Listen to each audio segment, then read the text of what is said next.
Hey genius, welcome back to my channel. So genius, जो chat पे चल रहा था वो था अपना कैपिटल बजटिंग और बोल सकते हैं इन्वेस्टमेंट डिसीजन, जिसमें आज अपन करेंगे इलस्ट्रेशन नंबर 7। तो चलिए फटाफट से कॉपी और पेन निकालते हैं और इलस्ट्रेशन नंबर 7 को भी आसान बनाते हैं।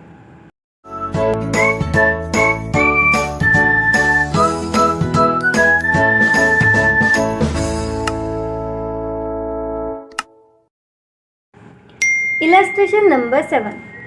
Calculate the internal rate of return of an investment of 1,36,000 which yields the following cash inflows. तो इस क्वेश्चन की रिक्वायरमेंट ये है कि हमें क्या कैलकुलेट करना है, IRR यानी इंटरनल रेट ऑफ रिटर्न, जिसमें इन्वेस्टमेंट कितना लग रहा है यानी कि आउटफ्लो कितना है प्रोजेक्ट का 1,36,000 और इसका इनफ्लोज हमें दे रखा है। ईयर 1 में आ रहा है 30,000, नेक्स्ट ईयर 40, 60, 30 एंड लास्ट 20,000। ठीक है ना। अब आपको पता होगा कि इससे पहले वाला हमने जो इलस्ट्रेशन किया था उसकी भी सेम रिक्वायरमेंट थी, उसमें भी हमें IRR यानी कि internal rate of return calculate करना था। तो जिसने अभी तक पहले वो वाली वीडियो नहीं देखी है तो पहले वो वाली देख लीजिएगा। उसमें मैंने पूरा बताया था कि IRR क्या होता है, उसका पूरा कंसेप्ट भी समझाया था, साथ के साथ पूरे स्टेप्स भी एक एक करके अच्छे से समझाए थे। ठीक है, तो इलस्ट्रेशन नंबर 6 वाली वीडियो ज़रूर देखिएगा। बस फ़र्क कितना सा है, इलस्ट्रेशन नंबर 6 जो था उसमें जो कैश इनफ्लोज थे वो आपके यूनिफॉर्म थे, यानी कि हर साल में सेम अमाउंट आ रहा था, दैट इज़ 2,50,000। लेकिन जो आपका इलस्ट्रेशन नंबर 7 है इसमें जो हमारे कैश इनफ्लोज है ये हमारे नॉट यूनिफॉर्म है, दे आर नॉट यूनिफॉर्म, क्योंकि कभी 30 आ रहा है, कभी 40, कभी 60, कभी 30, कभी 20। ठीक है, तो ये यूनिफॉर्म नहीं है, बस इतना सा फ़र्क है, बाकी सब चीज़ें सेम है। तो मैंने आपको क्या क्या बताया था एक बार रिकैप करा देती हूँ। जो मैंने इलस्ट्रेशन नंबर 6 में बताया था कि IRR क्या होता है। IRR वो रेट होता है, इंटरनल रेट ऑफ रिटर्न, वो रेट होता है जिसमें NPV क्या होता है, 0। अब NPV 0 कब होगा, सिंपल सी बात है, जब हमारे कैश इनफ्लोज और कैश आउटफ्लोज क्या होंगे, बराबर होंगे। जब हमारे कैश इनफ्लोज और कैश आउटफ्लोज बराबर होंगे तब हमारा होता है NPV 0। इसको कैलकुलेट करने के स्टेप्स देखे थे। स्टेप नंबर 1 में हम करते हैं कैश फ्लो को आइडेंटिफाई करते हैं। स्टेप 2 में हम NPV को 2 डिस्काउंट रेट पर कैलकुलेट करते हैं। पहली डिस्काउंट रेट, ये पूरा ट्रायल एंड एरर मेथड होता है। पहली वाली डिस्काउंट रेट हम अपने मन से लेते हैं, अगर उसका NPV पॉजिटिव आता है तो हम क्या कर देते हैं, रेट को बढ़ा देते हैं, जिससे कि सेकंड रेट से हमारा जो आंसर है वो निगेटिव NPV आ जाए। तो स्टेप नंबर 1 में कैश फ्लोज आइडेंटिफाई करने हैं। स्टेप नंबर 2 में NPV को 2 डिस्काउंट रेट पर कैलकुलेट करना है। एक डिस्काउंट रेट से NPV आएगा पॉजिटिव और एक से आएगा निगेटिव, वही तो हमें चाहिए, क्योंकि हमें स्टेप नंबर 3 में जो IRR कैलकुलेट करना है उसमें हमें पॉजिटिव NPV की ज़रूरत है और निगेटिव NPV की ज़रूरत है। उसका फॉर्मूला एक बार ये भी रिकैप कर लो। IRR का फॉर्मूला था lower rate plus positive NPV divided by difference in NPV into difference in rate. ठीक है, तो यहाँ पर मैं कुछ भी नहीं समझा रही हूँ, सिर्फ और सिर्फ आपको रिकैप करा रही हूँ, बिकॉज ये बहुत डिटेल में हम ऑलरेडी इलस्ट्रेशन नंबर 6 में देख चुके हैं। ठीक है, तो 3 स्टेप होते हैं। पहला होता है कैश फ्लोज को आइडेंटिफाई करना, लेकिन अगर आप इस क्वेश्चन में देखो तो हमें कैश फ्लोज ऑलरेडी आइडेंटिफाई किए हुए हैं। हमें पता है कि कैश का आउटफ्लो कितना हुआ है और हमें ये भी पता है कि कैश का इनफ्लो कितना हुआ है, क्योंकि ये ऑलरेडी क्वेश्चन में गिवन है। तो स्टेप नंबर 1 जो था जिसमें हम कैश फ्लोज को आइडेंटिफाई करते हैं उसको हम इलस्ट्रेशन नंबर 7 में स्किप करेंगे।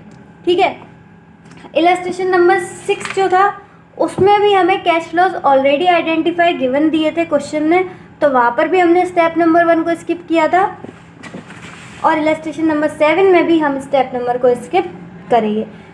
तो डायरेक्ट आ जाते हैं स्टेप नंबर 2 पर। स्टेप नंबर 2 होता है एनपीवी कैलकुलेट करना है 2 डिस्काउंट रेट पर, ठीक है ना। तो पहली डिस्काउंट रेट अपने मन से ले लेते हैं, हमने ले ली 10%, ठीक है। एनपीवी का स्टेटमेंट वही अपना वाला एक ही स्टेटमेंट रखते हैं हम, ताकि क्वेश्चन इजी रहे। Simple year, particulars, cash flows, PV factor और आ जाएगा अपना present value cash flow. Cash flows आ जाएगा, पीवी फैक्टर से इनटू करो प्रेजेंट वैल्यू कैश फ्लोज, यहाँ से आउटफ्लो आ जाएगा, यहाँ से इनफ्लो। तो हमारा एनपीवी बहुत आसान तरीके से कैलकुलेट हो जाएगा और हमारी जो पूरी की पूरी प्रेजेंटेशन है वो भी बहुत ही सुंदर लगेगी, जिससे हमें मार्क्स भी अच्छे अच्छे मिलेंगे। तो देर किस बात की, फटाफट फॉर्मेट तैयारी कर लिया होगा इतनी देर से जब तक मैं बोल रही हूँ। ईयर ज़ीरो में क्या हुआ, आउटफ्लोज, और बाकी सब में हुआ हमारा इनफ्लो। तो ये पूरा हमारा इनफ्लो 5 साल तक। कैश फ्लोज की अगर हम बात करें तो यहाँ पर हमारी जो इन्वेस्टमेंट लग रही है, यानी कि जो पैसा जा रहा है, जो आउटफ्लो है वो कितना है, 1,36,000। और इनफ्लो कितना है, यूनिफॉर्म नहीं है, यहाँ पर ध्यान रखना, यहाँ पे अलग अलग है। देखो क्या क्या है, पहले 30, 40, 60, 30, 40, 60, 30 अगेन और 20,000, ठीक है। अब इसका कैलकुलेट करते हैं अपन पीवी फैक्टर। ये हमें क्वेश्चन में गिवन भी हो सकता है, क्वेश्चन में गिवन नहीं भी हो सकता है, लेकिन मेनली जब हम आईआरआर कैलकुलेट करते हैं तो ये गिवन नहीं होता, क्योंकि आईआरआर में हम trial and error method use करते हैं, यानी कि ये हम अपने मन से लेते हैं, और हम अपने मन से क्या लेते हैं ये तो हमें ही पता, तो क्वेश्चन में गिवन नहीं होता। तो पीवी फैक्टर कैलकुलेट करना बहुत ईजी है, मैंने आपको बताया भी था। जो भी परसेंटेज है क्या करना है, 1 डिवाइड बाय 1, अब परसेंट लगाना है, कितना परसेंट है 10, तो 0.10, ठीक है। अगर आपको पीवी फैक्टर समझ में नहीं आया तो आप एफएम में कुछ भी नहीं कर सकते, इसलिए पीवी फैक्टर बहुत ज़रूरी है समझना। 0 ईयर में तो कुछ भी नहीं होगा, तो 1, ईयर 1 में हो गया 0.909। अब कुछ नहीं करना, बस इक्वल टू क्लिक करते जाना है। ये हो गया 826.751, 0.683, 0.621, हो गया, इजी है। नहीं आया तो मुझे कमेंट में बता देना, ठीक है। मैं हर वीडियो में इस पर बहुत जोर देती हूँ, एम्फेसिस करती हूँ कि आप पीवी फैक्टर को ज़रूर कैलकुलेट करना सीख जाइए, एफएम में बहुत दिक्कत देगा अदरवाइज़। अब कैश फ्लोज हमारे आ गए हैं, बस हमें इनटू करना है पीवी फैक्टर से और हमारे आ जाएगा प्रेजेंट वैल्यू कैश फ्लो। तो पहले वाले का तो वही आ जाएगा 1,36,000। तो हमारे यहाँ से टोटल आउटफ्लो कितना गया है, 1,36,000।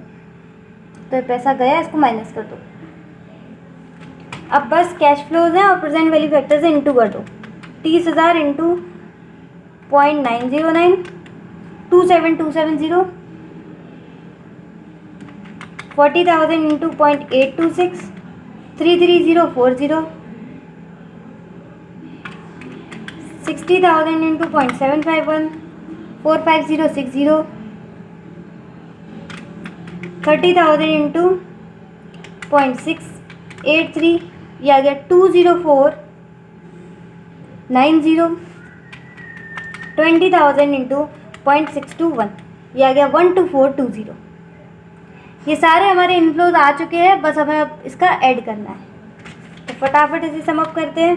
12420 प्लस 20490 प्लस 45060, 33040, 27270, 138,280, ये हमारे आ गए टोटल इनफ्लो। तो इतना पैसा आ रहा है, इतना पैसा जा रहा है, दिख ही रहा है, पॉजिटिव वे आएगा इसका। देखते हैं कितने से पॉजिटिव आ रहा है। तो ये थे इनफ्लो, इनफ्लो में से आउटफ्लो माइनस कर देते हैं, 1,36,2280। तो ये हमारी आ गई पॉजिटिव एनपीवी। 2 एनपीवी चाहिए होती है हमें, एक पॉजिटिव और एक निगेटिव। पॉजिटिव हमारी आ चुकी है, कैसे आई, सिंपल बी माइनस ए, इनफ्लो माइनस आउटफ्लो, ठीक है। तो सेकंड स्टेप का सेकंड जो है उसमें हमें क्या करना पड़ता है, पॉजिटिव एनपीवी तो आ गई, अब हमें निगेटिव एनपीवी लानी है। तो हम क्या करेंगे, रेट को बढ़ा देंगे। तो रेट को बढ़ा देते हैं। पहले 10 लिया था, 15 ले लेते हैं। वापस से वही फॉर्मेट क्रिएट करना है, वही 0 1 2 3 4 5 पर्टिकुलर्स, वही पहला आउटफ्लो पैसा जाएगा, फिर इनफ्लोज पैसा आएगा। ठीक है, कैश फ्लो जो थे वही थे अपने, ये वाले कॉपी पेस्ट करते हैं। पहले 1,36,000 पैसा जा रहा था, फिर 30,000, 40, 60, 30 और ये आ गया 20,000। ठीक है, पीवी फैक्टर इस बार हमने क्या लिया है, @15%। तो उसको कैसे कैलकुलेट करेंगे, 1 डिवाइड बाई 1.15 आ गया 0.869 इक्वल्स टू, क्लिक करते जाओ पॉइंट। अरे यार, पहले वाले में 1 ही रहता है, बार बार भूल जाते हैं, पहले वाले में 1 ही रहता है। ठीक है, 0 ईयर है ना। अब यहाँ से स्टार्ट करते हैं। पॉइंट क्या था, 869 था, उसके बाद आया, एक बार मैं फिर से चेक कर लेती हूँ, 1 डिवाइड बाई 1.15, 0.869 सही है, 0.756, 0.658, 0.572, 0.497। ठीक है, और मेरे साथ साथ आप भी कैलकुलेट करते रहना कैलकुलेटर पर। ठीक है, क्योंकि एट द एंड तो आपको ही एग्ज़ाम देना है, तो फिर आपके भी हाथ चलने चाहिए कैलसी पर। तो पहले वाले का आउटफ्लो तो बहुत इजी आ जाएगा, 1,36,000 इंटू 1, 1,36,000। तो टोटल आउटफ्लो इस प्रोजेक्ट का कितना है, 1,36,000। ये पैसा जा रहा है टोटल। अब हमें कैलकुलेट करना है प्रेजेंट वैल्यू कैश इनफ्लो का। तो कैश फ्लो दे रखा है, प्रेजेंट वैल्यू फैक्टर है, इंटू करते जाओ, 30,000 into 0.869, 26070, 40,000 into 0.756, 30240, 60,000 into 0.658, 39480, 0.572 into 30,000, 17160, 20,000 into 0.497, ये आ गया 9940। ये हमारे आ गए सारे के सारे इनफ्लोज। टोटल करते हैं, 9940 प्लस 17160, 39480, 30240, 26070, 122,890। ये आ गए टोटल इनफ्लो 122,890। तो पता चल रहा है पैसा जा रहा है 1,36,000, आ रहा है 1,22,000। तो इससे हमें मिल जाएगी निगेटिव एनपीवी। ये हो गया हमारा बी इनफ्लो। तो बी माइनस ए करते हैं अपन, इनफ्लो माइनस आउटफ्लो 1,36,000, ये आ जाएगा 13,110। तो कॉन्ग्रेचुलेशंस, हमें एक नेगेटिव एनपीवी मिल गई 13,110। ठीक है, अब यहाँ पर एक चीज़ है कि आपको अगर एग्ज़ाम में इस क्वेश्चन को छोटा करना हो, मतलब तो क्या कर सकते हो आप लोग, टाइम बच सकता है उसके लिए। तो क्या कर सकते हो, इन दोनों को, ये जो दोनों स्टेटमेंट मैंने क्रिएट करे हैं, इन दोनों को मर्ज कर सकते हो। देखो कैसे, ईयर दोनों में सेम था, पर्टिकुलर दोनों में सेम थे, कैश फ्लोज दोनों में सेम थे। तो आप क्या कर सकते हो, सिर्फ ये 3 बना सकते हो एक बार में। ठीक है, 2 बार क्रिएट करने की ज़रूरत ही नहीं, ईयर, पर्टिकुलर्स, कैश फ्लो। अब क्या कर सकते हो, पीवी फैक्टर एक बार @10% लेना और ये वाली लाइन बना देना, फिर पीवी फैक्टर @15% लेना और PVCF यानी कि प्रेजेंट वैल्यू निकाल देना, बस। तो इससे क्या होगा, ये पूरा जो स्टेटमेंट दोबारा क्रिएट करोगे, इसका टाइम जो है आपका सेव हो जाएगा। जिसको समझ में नहीं आया दोबारा सुन लो। आपको क्या करना है, एक ही स्टेटमेंट में दोनों कर लेने हैं। कैसे, ईयर लिखा है, पर्टिकुलर्स लिखा है, कैश फ्लो लिखा है, पीवी फैक्टर लिखा है, प्रेजेंट वैल्यू कैश फ्लो लिखा है। इसके पास में ही 2 कॉलम और क्रिएट करो। पहले वाले में लिखो @15% और दूसरे वाले में लिखो प्रेजेंट वैल्यू कैश फ्लो। ये प्रेजेंट वैल्यू कैश फ्लो कौन से है, जो 10% से आए हैं, और यहाँ पर जो प्रेजेंट वैल्यू कैश फ्लो आएंगे वो कौन से होंगे, जो 15% वाले फैक्टर से इंटू करके आएगी। ठीक है, क्योंकि कैश फ्लो तो वही है, बस चेंज क्या हुआ है, प्रेजेंट वैल्यू फैक्टर और प्रेजेंट वैल्यू कैश फ्लो। तो 2 कॉलम और बनाने हैं और आपको ये पूरा स्टेटमेंट क्रिएट करने की ज़रूरत नहीं है। ठीक है, मैंने इसलिए अलग अलग करा क्योंकि अभी IRR जो है वो बहुत स्टूडेंट्स को समझ में नहीं आता है, इसलिए मैंने दोनों अलग अलग करे ताकि अच्छे से समझ में आ जाए। तो अब क्वेश्चन ज़्यादा कुछ है नहीं, क्वेश्चन में बस फॉर्मूला लगाना है और IRR हमारा आ जाएगा। IRR equals to lower rate plus positive NPV divide by difference in NPV into difference in rate. तो लोअर रेट हमने ली थी 10%, पॉजिटिव NPV हमारा कितना आया था 2280, डिफरेंस इन NPV यानी कि पॉजिटिव NPV में से नेगेटिव NPV माइनस कर दो। पॉजिटिव थी 2280 माइनस करेंगे -13110, ये नेगेटिव NPV थी, ये पॉजिटिव NPV थी। तो पॉजिटिव में से नेगेटिव NPV माइनस करोगे। ठीक है, अब यहाँ पर ध्यान रखना, यहाँ पर प्लस हो जाता है क्योंकि माइनस कर रहे हैं माइनस को, तो माइनस माइनस प्लस। तो वहाँ पर गलती मत करना, माइनस मत कर आना पॉजिटिव को नेगेटिव से, क्योंकि बहुत लोग होते हैं कैलसी पर ही हाथ चलाते हैं, आंसर निकाल देते हैं फटाफट। वो क्या करते हैं 2280 पॉजिटिव NPV, नेगेटिव NPV थी 13110 और आंसर निकाल देते हैं गलत। तो ये गलती मत करना, ध्यान रखना, यहाँ पर प्लस हो जाता है क्योंकि माइनस माइनस प्लस होता है। इनटू डिफरेंस इन रेट, तो पहले 10 ली थी फिर 15 ली थी, यानी कि डिफरेंस कितना हो गया 5% का, तो ये आ गया 5। अब 10% वैसे ही रहेगा। सबसे पहले मैं ये डिनोमिनेटर कैलकुलेट कर लेती हूँ, तो दोनों को प्लस करना है, अगेन ध्यान रखना है, प्लस 13110, ये आ गया 15390 और ऊपर था 2280 इंटू 5, 2280 डिवाइडेड बाय 15390, ये आ गया 0.148।